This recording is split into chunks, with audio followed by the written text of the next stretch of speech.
Hi everyone, welcome to Jeet classes. My name is Jeet सरकार।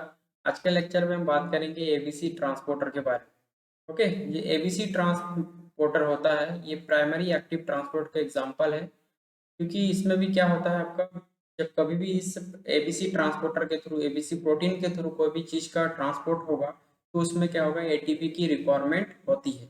Okay, तो ABC transporter का बहुत इंपॉर्टेंट रोल होता है सेल में। ओके, और ये कुछ स्पेसिफिक जगह पर या स्पेसिफिक ऑर्गन में प्रेजेंट होता है और कुछ स्पेसिफिक सबस्ट्रेट होता है इस एबीसी ट्रांसपोर्टर के लिए। ओके, तो देखते हैं एबीसी ट्रांसपोर्टर में किस तरीके से ये सेल में फंक्शन करते हैं और इसका इम्पोर्टेंट रोल क्या होता है सेल के अंदर। Okay, all member of the very large and diverse ABC superfamily of membrane transport proteins contain two transmembrane T domains and two cytosolic ATP binding A domain। जो एबीसी ट्रांसपोर्टर के जो super family होते हैं, इनमें जितने भी आपका ABC super family में जितने सारे भी आपका एटीपी ट्रांसपोर्टर होंगे, उनका जो स्ट्रक्चर होगा, उस प्रोटीन का स्ट्रक्चर क्या होता है, काफी लार्ज होता है। और इसमें क्या होता है, इसका जो ये जो एबीसी ट्रांसपोर्टर होता है, इसमें ये क्या होता है, एक होता है, सॉरी, दो होता है ट्रांस मेम्ब्रेन डोमेन, जिसे हम टी डोमेन के नाम से जानते हैं, और दूसरा होता है साइटोसोलिक एटीपी बाइंडिंग डोमेन, जिसको हम ए डोमेन के नाम से जानते हैं। जब हम स्ट्रक्चर देखेंगे इसका, तो हम वहां पर देखेंगे कि किस तरीके से टी डोमेन होता है ट्रांस मेम्ब्रेन, यानी कि ये मेम्ब्रेन के अंदर बिल्कुल भी इंटीग्रल रहता है, और जो ए डोमेन रहता है वो साइटोसोलिक फेस में प्रेजेंट होता है। ओके, तो मोस्टली जो एबीसी ट्रांसपोर्टर ट्रांसपोर्टर होता है, उसमें दो टी डोमेन और दो ए डोमेन प्रेजेंट होते हैं। The T domains each built of 10 membrane spanning alpha helix from the pathway through which the transport substance or substrate across the membrane and determine the substrate specificity of each ABC proteins। Okay, क्या बताया जा रहा है, जो T domain होते हैं उस T domain में लगभग आपका कितना होता है, लगभग 10 आपका अल्फा हेलिक्स प्रेजेंट होता है। जो टी डोमेन होता है प्रत्येक या स्पेसिफिक, ओके, हर एक टी डोमेन में क्या होता है, यहाँ पर 10 अल्फा हेलिक्स यहाँ पर प्रेजेंट होंगे। और ये क्या होता है, जो आपका एबीसी ट्रांसपोर्टर होता है या जो टी डोमेन होता है, वो किसी सबस्ट्रेट के लिए क्या होता है, बहुत ही स्पेसिफिसिटी होती है। ओके, ये जो टी एबीसी प्रोटीन होता है, इनके लिए जो सबस्ट्रेट होगा, एक तो ये जो एबीसी ट्रांसपोर्टर है, ये बहुत स्पेसिफिक जगह पर प्रेजेंट होता है, और इस एबीसी प्रोटीन के लिए जो सबस्ट्रेट होगा वो भी क्या होगा, स्पेसिफिक होगा। The sequence of A domains are approximately 30 to 40% homologous in all members of the superfamily, including a common evolutionary origin। Okay, जब से एवोल्यूशनरी ओरिजिन को देखा गया है, तब से ऑर्गेनिज्म का एवोल्यूशन हुआ है, तो उस एवोल्यूशन से लेकर के आज तक लगभग जो इस ट्रांसमेम्ब्रेन प्रोटीन का जो ए डोमेन होता है, उस ए डोमेन का जो आपका स्ट्रक्चर है, उस स्ट्रक्चर में देखा गया है कि एबीसी सुपर फैमिली में जितने सारे भी आपका प्रोटीन्स आते हैं, उनमें जो ए डोमेन होते हैं, उस ए डोमेन का जो आपका परसेंटेज होता है, यानी ए डोमेन का जो होमोलॉजी होता है, ए डोमेन का जो स्ट्रक्चर होता है, वो लगभग 30 to 40% क्या है, एक दूसरे से बिल्कुल भी होमोलॉगस होते हैं। यानी कि एक दूसरे के जो सुपर फैमिली होते हैं, सुपर एबीसी सुपर फैमिली होते हैं, एबीसी सुपर फैमिली के जितने भी मेंबर है, प्रोटीन है, उन प्रोटीन में जो ए डोमेन होते हैं, उस ए डोमेन में 30 to 40% क्या है, उसका जो स्ट्रक्चर है वो 30 to 40% क्या है, एक दूसरे के होमोलॉगस होते हैं, यानी कि एक समान जैसा होता है। The first eukaryotic ABC protein to be recognized was discovered during studied on tumor cell and culture cells that exhibited resistance to several drugs with with unrelated chemical structure। Okay, जो आपका एबीसी ट्रांसपोर्टर होता है, वो क्या है, एक tumour cell से उसका डिस्कवर किया गया है, और जो कल्चरल सेल होता है उनसे इसका डिस्कवर किया गया है। और डिस्कवर करने के बाद ये पता लगाया गया है कि एबीसी ट्रांसपोर्टर होता है, वो बहुत सारे ड्रग को क्या करते हैं, ट्रांसपोर्ट करने का काम करता है। ओके, ये एक क्या है, आपका बेनिफिशियल हो गया है, एक बेनिफिशियल फंक्शन है एबीसी ट्रांसपोर्टर का, कि ये क्या करता है, ड्रग को ट्रांसपोर्ट करने का काम। करता है। ओके, मोस्टली ये कहाँ से ड्रग का ट्रांसपोर्ट करता है, जो ट्यूमर सेल्स होते हैं या जो कैंसरस सेल होते हैं, तो कैंसरस सेल से क्या करता है, ये आपका ड्रग का ट्रांसपोर्टेशन करने का काम करता है। Okay, such cell were eventually shown to express elevated level of multi-drug resistant MDR transport protein, originally called MDR1 and now known as ABCB1। Okay, ये आपका क्या है, जो MDR1 होता है यानी जो मल्टी ड्रग रेजिस्टेंट प्रोटीन होता है ये, क्योंकि जो आपका ट्यूमर सेल होता है उस ट्यूमर सेल से क्या कर सकता है ये, और जो ड्रग होते हैं वो ड्रग को क्या करते हैं आपका सेल के अंदर से बाहर ट्रांसपोर्ट करने का काम करता है। तो इस तरीके से ये एमडीआर होता है, तो ये एमडीआर को हम यहाँ पर एमडीआर1 बोलते हैं, और इस एमडीआर1 को हम यहाँ पर एबीसी बी1 प्रोटीन के नाम से जानते हैं। जैसे यहाँ पर एबीसी ट्रांसपोर्टर प्रोटीन है, तो ये जो प्रोटीन है जो एमडीआर यानी कि जो ड्रग का ट्रांसपोर्ट करता है उस प्रोटीन को हम बोलते हैं एबीसीबी1। ओके, इस तरीके से हम यहाँ पर एबीसी ट्रांसपोर्टर की कुछ इंपॉर्टेंट फंक्शन के बारे में यहाँ पर बात की है। नेक्स्ट हम देखते हैं यहाँ पर, this protein use the energy derived from ATP hydrolysis to export a large variety of drug from the cytosol to extracellular medium। Okay, क्या होता है जब ये जो एबीसी प्रोटीन होता है इसमें जो ड्रग होते हैं उस ड्रग को जब ये साइटोसोल टू एक्स्ट्रासेलुलर मीडियम में ट्रांसपोर्ट करता है तो उसमें एटीपी की आवश्यकता पड़ती है।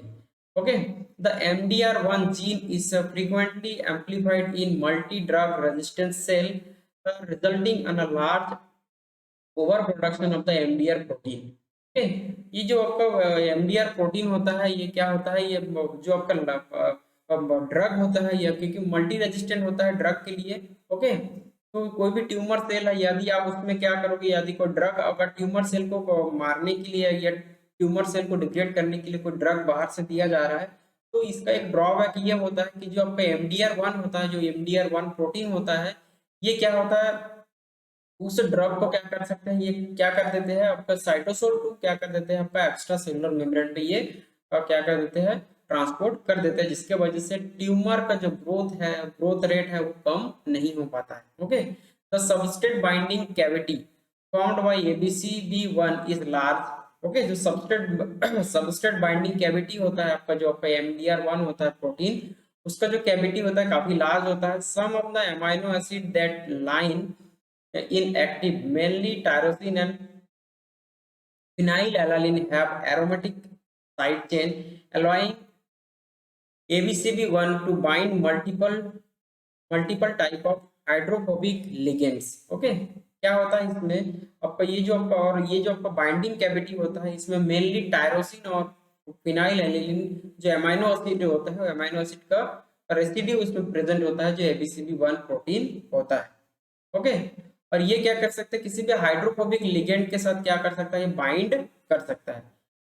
Other segment of the cavity the lined with hydrophilic residue, hydrophilic or amphipathic molecule to bind in the inward facing conformation the binding site of the surrounding aqueous solution, allowing hydrophilic molecule to enter the binding site directly from the cytosol।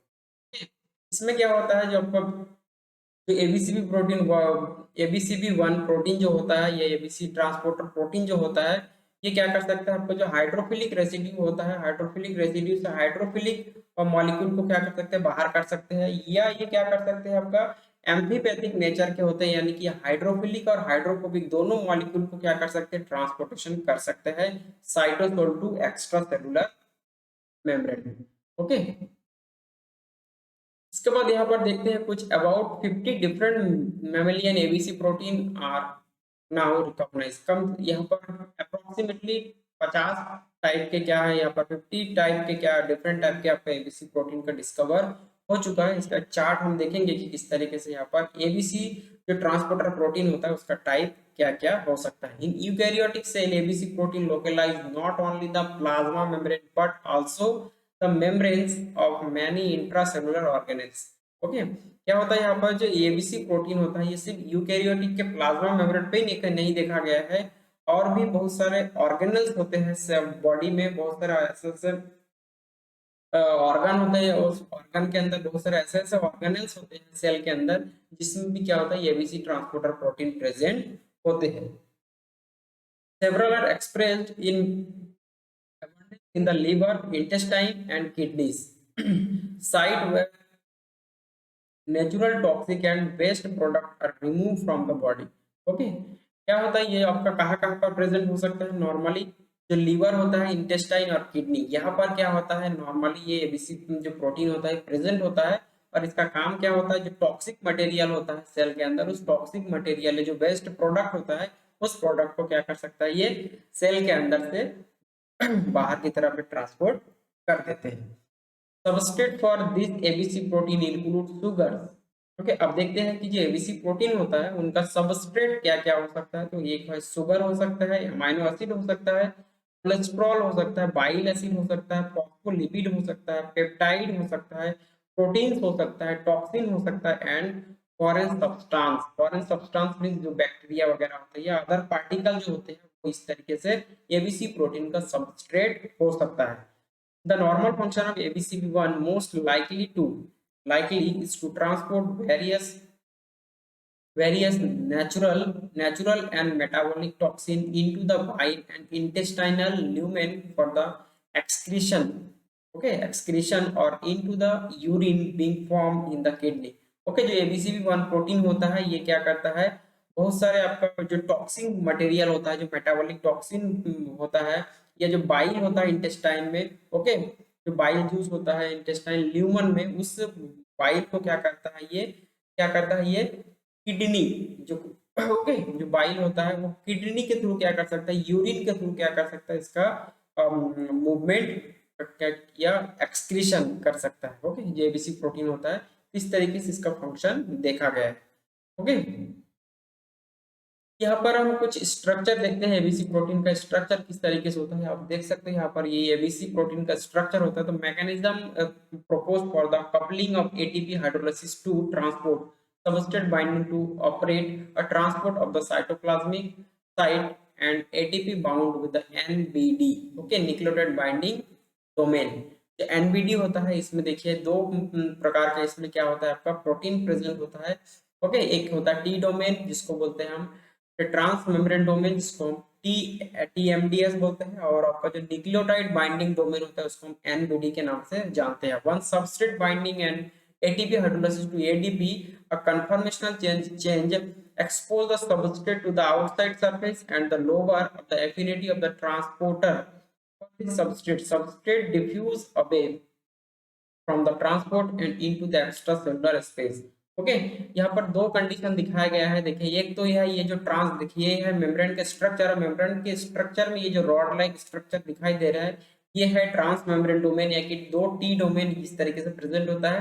और जो आपका cytosolic face होता है, cytosolic face में इस तरीके से NBD domain होता है, जहां पर न्यूक्लियोटाइड क्या कर सकता है, बाइंड करता है। ओके, इसमें क्या करता है, न्यूक्लियोटाइड बाइंड करता है। तो एक इसका दो डोमेन होता है, एक होता है टीएमडीएस और ये दूसरा होता है एनबीडी डोमेन। ओके, इस तरीके से देखा गया है। और ये है सबस्ट्रेट। तो सबस्ट्रेट बाइंड करने के लिए इसका जो कैविटी है काफी लार्ज होता है, आप देख सकते हो। तो जब ये सबस्ट्रेट से बाइंड करता है और उस कंडीशन में यहाँ पर एटीपी बाइंड करता है, ओके, एटीपी बाइंडिंग डोमेन इस तरीके से है, तो इसीलिए इस एटीपी बाइंड करता है, इसीलिए इसको न्यूक्लियोटाइड बाइंडिंग डोमेन के नाम से जाना जाता है। तो जब इसमें एटीपी बाइंड करता है, तो बाइंड करने के बाद जब एनर्जी मिलता है, तो उस एनर्जी का यूज करके इसमें कुछ कन्फर्मेशनल चेंजेस होता है। और जब ये कन्फर्मेशनल चेंजेस होता है, तो ये क्या आप देख सकते हो, ये आउटवर्ड रीजन में इस तरीके से अभी ओपन है, लेकिन जब ये एटीपी बाइंड करता है, एटीपी बाइंड करने के बाद ये सबस्ट्रेट और एटीपी एक साथ बाइंड किए हैं, बाइंड करने के बाद आप देख सकते हो इसका जो इनवर्ड फेसिंग है इस तरीके से होता है। तो ये आउटवर्ड हो गई इनवर्ड फेसिंग, यानी कि साइटोप्लाज्म में इस तरीके से साइटोप्लाज्म वाला साइट है, उस साइट में क्या होगा, ये जो आपका एनबीडी है, ये एनबीडी क्या हो जाएगा, ओपन हो जाएगा। और ओपन होने के बाद सबस्ट्रेट था हमारा, सबस्ट्रेट आउटसाइड टू इनसाइड की तरफ आ जाएगा। ओके, तो इस तरीके से ये इस तरीके से काम करता है। ओके, तो ये था स्ट्रक्चर आपका एबीसी प्रोटीन का। एबीसी प्रोटीन में इस तरीके का स्ट्रक्चर देखा गया है।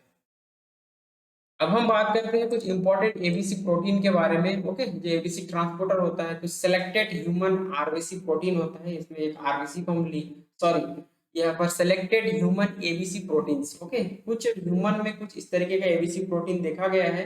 तो आप देख सकते हैं यहाँ पर जो प्रोटीन है और इसका टिश्यूज एक्सप्रेशन है और फंक्शन है और कुछ डिजीज दिया गया है जिसके बारे में हमें यहाँ पर इस टेबल से पता चलेगा। तो एक प्रोटीन की बात हम यहाँ पर करें तो सबसे पहले हम बात करते हैं एबीसीबी वन यानी कि एमडीआर वन यानी कि मल्टी ड्रग रेजिस्टेंट प्रोटीन होता है ये एबीसीबी वन। ये कहाँ पर प्रेजेंट होता है? आपका एड्रिनल ग्लैंड में प्रेजेंट हो सकता है, किडनी में हो सकता है, ब्रेन में प्रेजेंट हो सकता है। इसका फंक्शन क्या होता है? एक्सपोर्ट और एक्सपोर्ट लिपोफिलिक ड्रग। ओके, इसका काम क्या होता है? आपका ड्रग का क्या करता है? ये ट्रांसपोर्टेशन करता है। ओके, उसके बाद हम अगर दूसरा प्रोटीन की बात करें जिसमें है ABCB4, इसको हम MDR यानी कि मल्टी ड्रग रेजिस्टेंट 2 प्रोटीन के नाम से जानते हैं। इसे ये कहाँ पर प्रेजेंट होता है? लीवर में प्रेजेंट होता है। इसका काम होता है export of phosphatidyl choline into y. Okay, तो इस तरीके से इसका फंक्शन हो जाता है। उसके बाद ABCB11 जो लीवर में प्रेजेंट होता है export bile salt into bile. Okay, तो इस तरीके से इसका फंक्शन इस तरीके से आपको याद रखना है। उसके बाद ये सबसे इंपॉर्टेंट जो प्रोटीन होता है एक्चुअल में ये क्या है? आपका ये पंप नहीं होता है एक्चुअल में। इससे पहले हम लोग जो देखे हैं ये सारे क्या है? पंप पंप है एक्चुअल में। जो एबीसी प्रोटीन होता है पंप में काउंट होता है, लेकिन यहाँ पर जो CFTR है, ओके, CFTR होता है ये चैनल होता है, ये पंप नहीं होता है। लेकिन ये क्या करता है? पंप की तरह ही ये काम करता है, इसीलिए इसे हम चैनल में सॉरी इसे हम एबीसी जो ट्रांसपोर्टर प्रोटीन होता है उस प्रोटीन में हम इसे काउंट कर रहे हैं। ओके, तो CFDR जो होता है ये एक्सोक्राइन टिश्यू में प्रेजेंट होते हैं और इसका जो काम होता है transport of chloride. Okay, chloride ion ये क्या करता है? ट्रांसपोर्ट करने का काम होता है। बहुत ही इंपॉर्टेंट होता है CFTR का रोल। हम देखेंगे कि CFTR का रोल किस तरीके से होता है। और इसमें जो आपका डिजीज होता है, यदि आपका देखिए अगर CFTR जो प्रोटीन होता है यदि उसमें म्यूटेशन हो जाता है तो म्यूटेशन हो जाने की वजह से एक डिजीज कॉज होता है जिसका नाम है cystic fibrosis.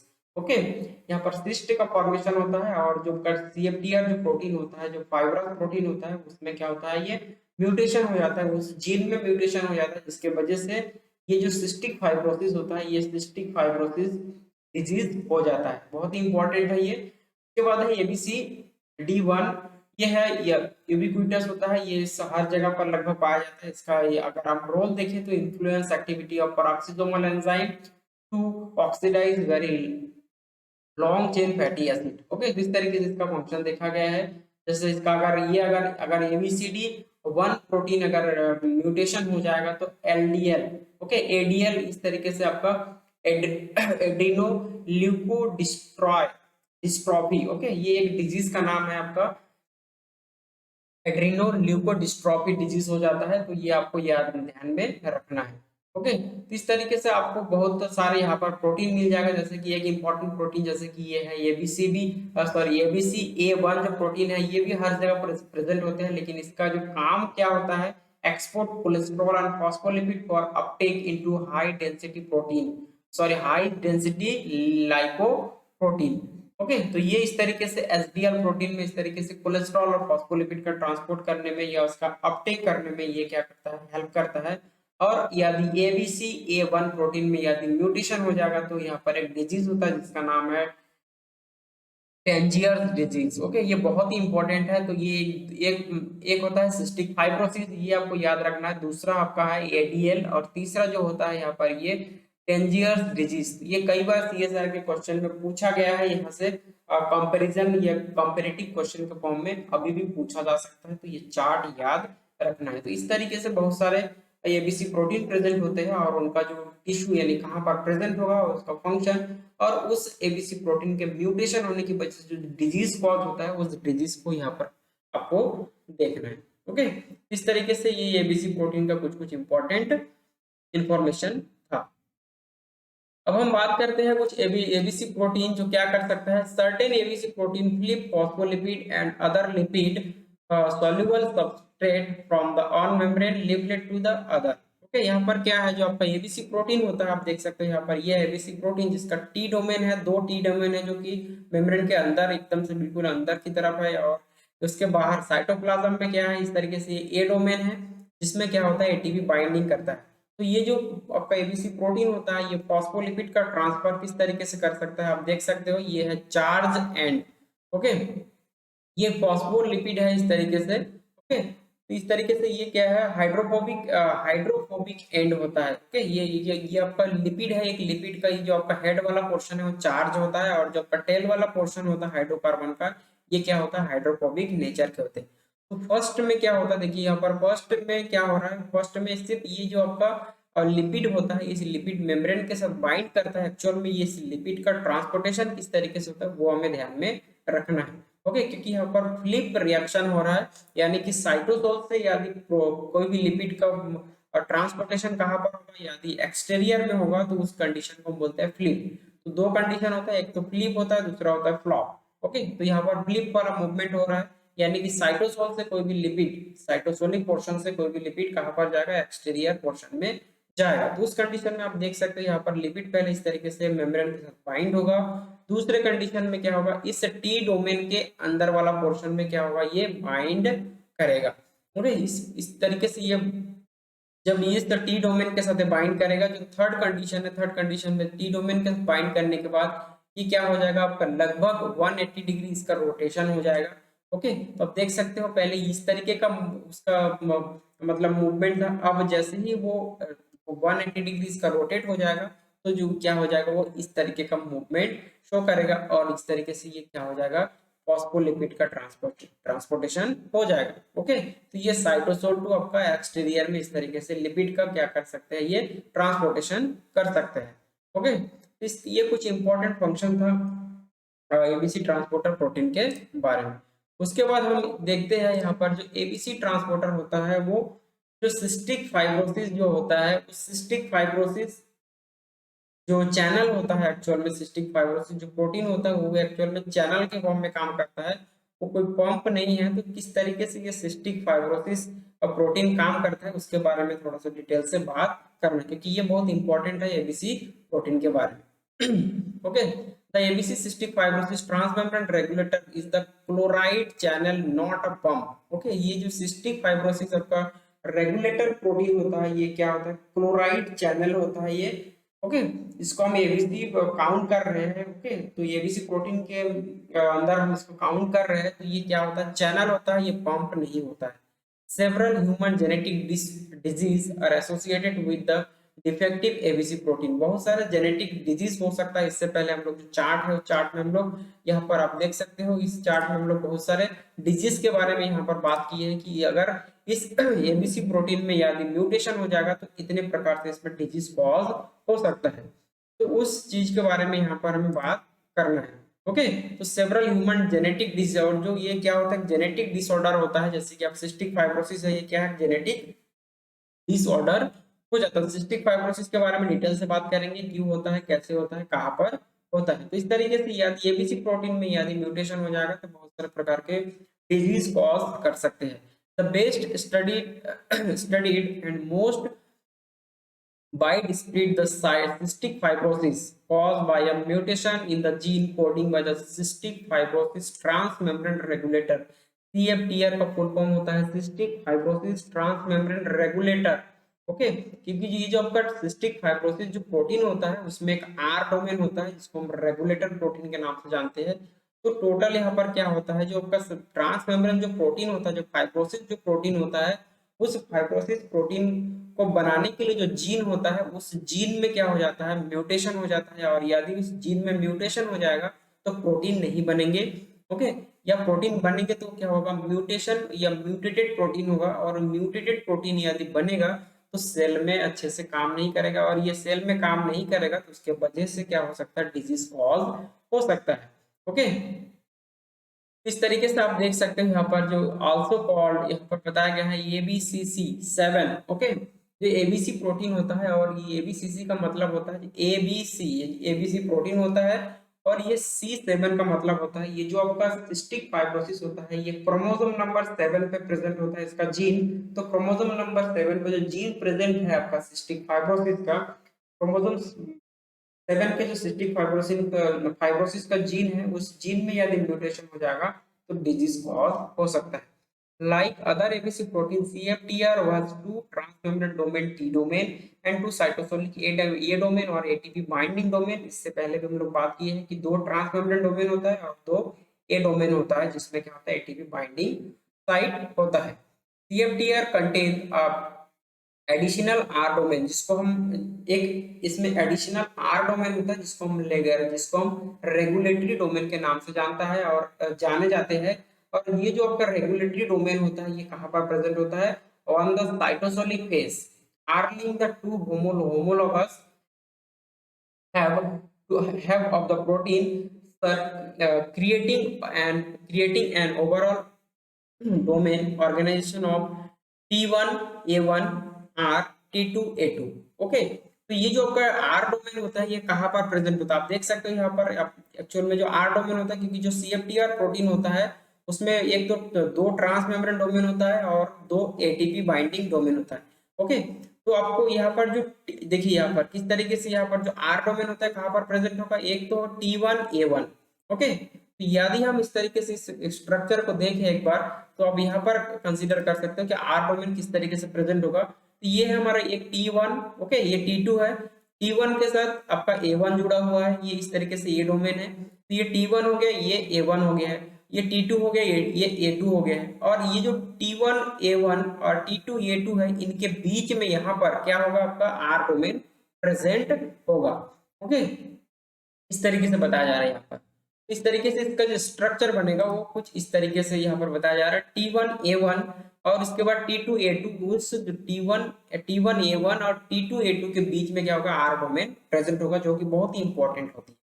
But CFTR is a chloride channel, not a pump. जो CFTR होता है क्लोराइड चैनल होता है, पंप नहीं होता है। It is express in the apical plasma membrane of the epithelial cell in the lungs, sweat gland, pancreas and other tissues। Okay, ये कहाँ कहाँ पर प्रेजेंट हो सकता है? आपका एपिथेलियल सेल में प्रेजेंट हो सकता है, लंग में प्रेजेंट हो सकता है, स्वेट ग्लैंड में प्रेजेंट हो सकता है, पैंक्रियाज में होता है, और बहुत सारे और भी अलग अलग प्रकार के टिश्यूज होते हैं जिनमें ये CFTR का चैनल, क्लोराइड चैनल प्रेजेंट होते हैं। ओके, अब हम देखते हैं कि structure and function of the cystic fibrosis transmembrane regulator domain. CFTR का फंक्शन क्या होता है और किस तरीके से काम करता है? ओके, और इसका स्ट्रक्चर किस तरीके से होता है? The chloride channel of CFTR is normally closed. Normal क्या होता है? CFTR का आपका जो प्रोटीन होता है नॉर्मली क्लोज रहता है। Channel opening is activated by phosphorylation of R domain by a protein kinase PKA। Okay, तो क्या होता है? जो CFTR का जो आपका क्लोराइड चैनल होता है ये नॉर्मल केस में क्या रहता है? क्लोज रहता है। लेकिन ये ओपन कब होगा? जब इनके जो आर डोमेन होते हैं उस आर डोमेन में क्या होगा? फॉस्फोरिलेशन होगा। किसके थ्रू? आपका एक एंजाइम है यहाँ पर जिसका नाम है प्रोटीन काइनेज A। इस एंजाइम के थ्रू क्या होगा? यहाँ पर फॉस्फोरिलेशन होगा आर डोमेन में। लेकिन which in turn of activated by an increase the cyclic AMP, a small intracellular signaling molecule। सभी को पता होगा जो आपका साइक्लिक एएमपी होता है ये एक सिग्नलिंग मॉलिक्यूल होता है, सेकेंडरी सिग्नलिंग मॉलिक्यूल की तरह ये काम करता है, तो सेकेंडरी मैसेंजर के थ्रू ये काम करता है। तो ये क्या करता है क्योंकि जो आर डोमेन है उसको फॉस्फोरिलेशन कराना जरूरी होता है, तो आर डोमेन को फॉस्फोरिलेशन कराने के लिए यहाँ पर पीके ये जरूरत पड़ता है। तो जो पीके होता है ये प्रोटीन काइनेस ए होता है, इस पीके ए को एक्टिवेट करने के लिए यहाँ पर साइक्लिक एएमपी इस पीकेए को एक्टिवेट करता है, और जब साइक्लिन एएमपी पीकेए को एक्टिवेट करता है तब पीकेए एक्टिव होता है, तब जाके आर डोमेन का फॉस्फोरिलेशन होता है। ओके, इस तरीके से आपको याद रखना है। Opening of the channel also require sequential binding of the 2 ATP molecule to the 2A domain. Okay, तो जब ये इसका जब ओपनिंग होता है तो ओपनिंग होने के बाद आपका इसका जो सीक्वेंशियल बाइंडिंग होता है, सबसे पहले क्या होता है जो आपका ए डोमेन होता है उस ए डोमेन पे क्या होगा? एटीपी बाइंड करेगा और ए डोमेन क्या हो जाएगा? ओपन हो जाएगा। तो इस कंडीशन इस तरीके से इसका जो मैकेनिज्म होता है इस तरीके से फॉलो होता है। ओके, अब यहाँ पर हम देखेंगे कि CFTR का जो एग्जाम्पल होता है एक्चुअल में किस तरीके का एग्जाम्पल होता है। ओके, तो ये है एक्सटर्नल फेस और ये है साइटोसोलिक फेस, और ये है हमारा CFTR का प्रोटीन। ओके, क्योंकि ये आपका चैनल है क्लोराइड चैनल प्रोटीन होता है। ये मोस्टली जो आपका चैनल होता है उसमें आपका एटीपी की आवश्यकता नहीं पड़ती है, लेकिन इस जो से ये क्योंकि ये इसीलिए स्पेसिफिक होता है क्योंकि इसमें क्या होता है एटीपी की आवश्यकता पड़ती है, इसीलिए इसको हम प्राइमरी एक्टिव ट्रांसपोर्ट में काउंट करते हैं। ठीक है, तो आप देख सकते हो यहाँ पर क्या है, ये T1 है, T2 है, A1 A2। इस तरीके से ये क्या है, ट्रांस मेम्ब्रेन प्रोटीन है या एबीसी ट्रांसपोर्टर है, जिसको हम चैनल के नाम से यहाँ पर कंसीडर कर रहे हैं। ओके, अभी नॉर्मल केस में क्या है यहाँ पर क्लोज कंडीशन में, लेकिन जब इसके साथ एटीपी बाइंडिंग होगा, आप देख सकते हो जो एटीपी बाइंड होगा ये कहाँ पर होगा, ये देखिए इस तरीके CFTR चैनल है और यहाँ पर ये क्या है एटीपी बाइंडिंग डोमेन है। ये दो एटीपी बाइंडिंग डोमेन है, एक है A1 दूसरा है A2। ओके, और जो T1 और T2 है ये बिल्कुल मेम्ब्रेन के अंदर प्रेजेंट होता है और जो A1 और A2 होता है ये साइटोसोलिक फेज में प्रेजेंट होता है। जब इसमें एटीपी बाइंड होगा, आप देख सकते हो इसमें दो एटीपी बाइंडिंग साइट है, लेकिन ये क्या है जब इसमें फॉस्फोरिलेशन होगा, तो जो फॉस्फोरिलेशन की प्रोसेस यहाँ पर हो रही है, तो इस डोमेन को फॉस्फोरिलेट करने के लिए यहाँ पर जो PKA जो प्रोटीन काइनेज ए होता है वो यहाँ पर क्या होता है, इस फॉस्फोरिलेशन के लिए रिस्पॉन्सिबल होता है। ओके, तो अब यहाँ पर क्या हो गया, फर्स्ट यहाँ पर एटीपी बाइंड किया है, उसके बाद फिर यहाँ पर क्या हो रहा है आपका, फिर दोबारा यहाँ पर क्या हो रहा है, फिर से ये एटीपी बाइंड हो रहा है। ओके, तो यहाँ पर क्या हो गया, दो फॉस्फेट इस तरीके से बाइंड हो रहा है, देख सकते हैं यहाँ पर दो दो इस तरीके से। ये एक्चुअल में ये जो प्रोसेस होता है, या एटीपी बाइंड हो सकता है, एटीपी बाहर भी रिमूव हो सकता है, यानी कि फॉस्फोरिलेशन हो सकता है, डीफॉस्फोरिलेशन भी यहाँ पर हो सकता है। तो सबसे पहले यहाँ पर हम देखे हैं कि दो एटीपी इस तरीके से बाइंड हुआ है, बाइंड होने के बाद जब दो एटीपी इस तरीके से बाइंड हुआ है, तो ये जो आपका क्लोराइड चैनल होता है इनका कन्फर्मेशनल चेंजेस हुआ है। आप देख सकते हो यहाँ पर ये क्या है, अभी क्लोज है, लेकिन जैसे ही दो एटीपी यहाँ पर बाइंड हुआ है, तो जब दो एटीपी यहाँ पर बाइंड हुआ तो इसमें क्या हो गया, इसमें इस प्रोटीन में कन्फर्मेशनल चेंजेस हुआ। जैसे ही कन्फर्मेशनल चेंजेस हुआ ये चैनल क्या हो गया, ओपन हो गया, और जो क्लोराइड आयन है, ये क्लोराइड आयन फिर कहाँ से कहाँ मूव कर रहा है आपका, और एक्सटर्नल साइड से कहाँ पर मूव कर रहा है, ये साइटोसोलिक फेज में मूवमेंट कर रहा है। ओके, इस तरीके से आपको ध्यान में रखना है। उसके बाद क्या होगा, फिर इसका डीफॉस्फोरिलेशन होगा, तो जैसे ही इसका डीफॉस्फोरिलेशन होगा तो ये इस तरीके से एक ही सब यूनिट में भी डीफॉस्फोरिलेशन हुआ है। उसके बाद क्या होगा, फिर इसका क्या होगा, ये डीफॉस्फोरिलेशन हो जाएगा। तो इस तरीके से जब इसका डीफॉस्फोरिलेशन होगा, तो इस तरीके से जब डीफॉस्फोरिलेशन होगा तो फिर क्या होगा, इसमें कन्फर्मेशनल चेंजेस होगा, और जब कन्फर्मेशनल चेंजेस होगा फिर से क्या हो जाएगा, ये क्लोज हो जाएगा। इस तरीके से ये साइकिल क्या होता है, चलते रहता है। ओके, सबसे इंपॉर्टेंट बात ये है कि जब ये कैल्शियम चैनल क्या होता है ओपन होता है, तो इसके साथ साथ वाटर मॉलिक्यूल भी क्या होता है आपका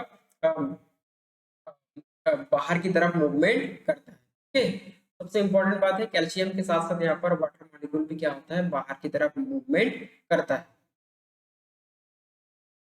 यहाँ पर defective ion channel is cystic fibrosis. Okay, यदि सिस्टिक फाइब्रोसिस यदि डिफेक्ट हो जाएगा या इसमें म्यूटेशन हो जाएगा, तो म्यूटेशन की वजह से यहाँ पर कौन सा बीमारी हो सकता है, जो सिस्टिक फाइब्रोसिस हम देख रहे हैं वो क्या होगा, यदि आपका CFTR जो आपका प्रोटीन होता है यदि उसमें म्यूटेशन हो जाएगा तो कौन सा बीमारी हो जाएगा या कौन सा डिजीज होगा यहाँ पर, सिस्टिक फाइब्रोसिस।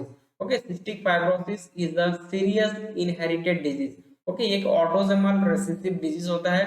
ओके, CFTR होता है या जो सिस्टिक फाइब्रोसिस जो डिजीज होता है ये ऑटोसोमल रिसेसिव डिजीज होता है, और एक क्रोमोसोम नंबर 7 ये जो जीन्स होता है उनमें जो जीन होता है उन जीन के म्यूटेशन की वजह से सिस्टिक फाइब्रोसिस डिजीज कॉज होता है। The mutation responsible for CF 70% of case result in the deletion of phenylalanine residue at position 508, a mutation denoted F508 deleted। Okay, ये क्या है, एक आपका एक लोकेशन बताने के लिए यहाँ पर F508 डिलीशन यहाँ पर बताया गया है, क्योंकि 70% केसेस में देखा गया है कि जो आपका म्यूटेशन होता है CFTR जो प्रोटीन होता है उसमें जो फिनाइल एलानिन का जो आपका रेसिड्यू होता है, उस फिनाइल एलानिन के रेसिड्यू में ही क्या होता है यहाँ पर आपका म्यूटेशन होता है, जिसकी ये फिनाइल एलानिन जो होता है उनका डिलेशन की वजह से क्या होता है ये म्यूटेशन कॉज होता है, और इनके वजह से क्या होता है आपका सिस्टिक फाइब्रोसिस जो डिजीज होता है वो कॉज हो जाता है। ओके, तो आपको ये याद रखना है जो फिनाइल एलानिन होता है वो कितने नंबर पे होते हैं, वो 8। ओके, 508 नंबर पोजीशन पे यहाँ पर फिनाइल एलानिन का रेसिड्यू होता है। इस फिनाइल एलानिन का जो रेसिड्यू होता है ये क्या हो जाता है वहां पर डिलीट हो जाता है और उसके वजह से जो आपका CFTR का जो प्रोटीन होता है उसमें म्यूटेशन हो जाता है और म्यूटेशन की वजह से सिस्टिक फाइब्रोसिस कॉज होता है। The mutation protein fold incorrectly causing to be degrade in proteasome. Okay, तो जब ये इस तरीके से म्यूटेशन हो जाता है तो ये इनकरेक्टली फोल्ड होता है, यानी कि पर्टिकुलर प्रोटीन का फोल्डिंग नहीं हो पाता है। जिस तरीके से नॉर्मल प्रोटीन का फोल्डिंग होता है उस तरीके से फोल्डिंग नहीं हो पाता है और जिसके वजह से इसको प्रोटियासोम में भेज दिया जाता है और प्रोटियासोम में भेजने के बाद इसका क्या होता है, डिग्रेडेशन कर दिया जाता है। ओके, रिजल्ट क्या होगा इसका, इस तरीके से यदि सिस्टिक फाइब्रोसिस यदि प्रोटीन अगर क्या हो जाएगा, यदि म्यूटेशन हो जाएगा तो इसका रिजल्ट क्या होगा। As a result chlorine movement in reduce across the plasma membrane of epithelial cell that line the airway, digestive tract, exergonic gland, pancreas, sweat gland and bile duct, the vast difference। Okay, तो क्या होगा यहाँ पर आपका जो chlorine का जो आपका मूवमेंट है वो क्या हो जाएगा, यहाँ पर रिड्यूस हो जाएगा और साथ साथ जब क्लोरीन का मूवमेंट रिड्यूस हो जाएगा यानी कि क्लोरीन यहाँ पर मूवमेंट नहीं करेगा तो वाटर मॉलिक्यूल भी यहाँ पर मूवमेंट नहीं करेगा। ओके, ये और कहाँ कहाँ पर प्रेजेंट हो सकता है आपका, जो कुछ ग्लैंड है, पेंक्रियास हो गया, स्वेट ग्लैंड हो गया, बाइल डक्ट हो गया या और बहुत सारे अदर अदर अदर ऑर्गन होते हैं जहाँ पर ये CFTR का जो प्रोटीन होता है प्रेजेंट होता है। ओके, इस तरीके से कैल्शियम का मूवमेंट नहीं होगा तो वाटर मॉलिक्यूल का मूवमेंट भी नहीं होगा, तो उसके वजह से क्या हो सकता है। Okay, diminish export of calcium sorry chlorine chloride in individual with individual with CF is accompanied by diminished export of the cell।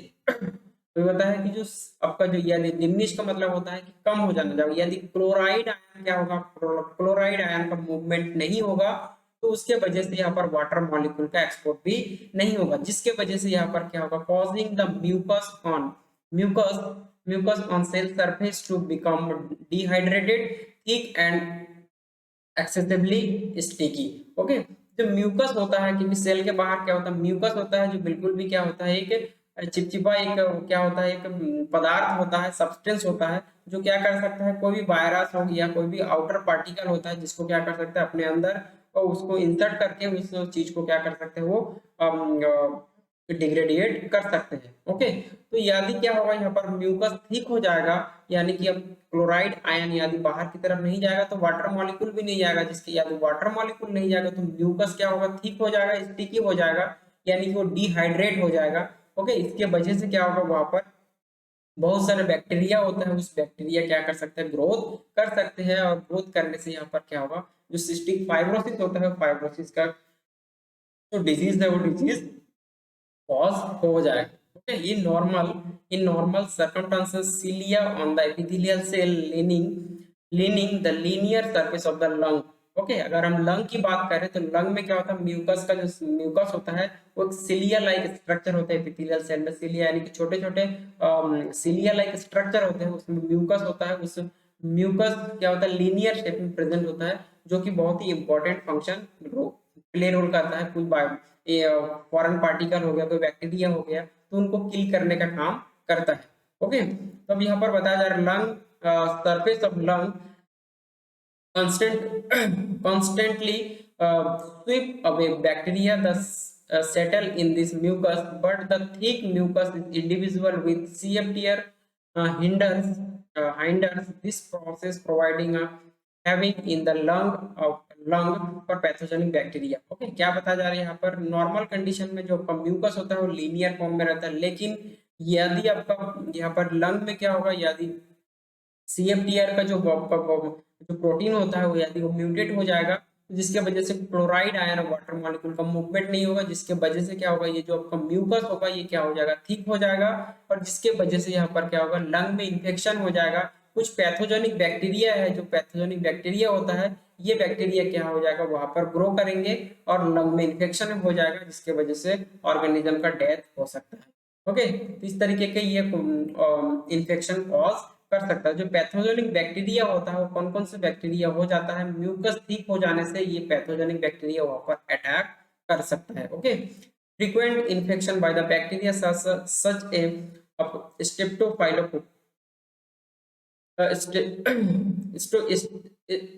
Staphylococcus aureus.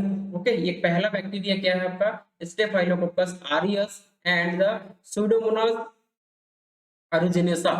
Okay, तो दो बैक्टीरिया यहाँ पर है, एक तो staphylococcus aureosa, sorry aureus, okay, और दूसरा यहाँ पर है आपका सुडोमोनास अरुजिनोसा।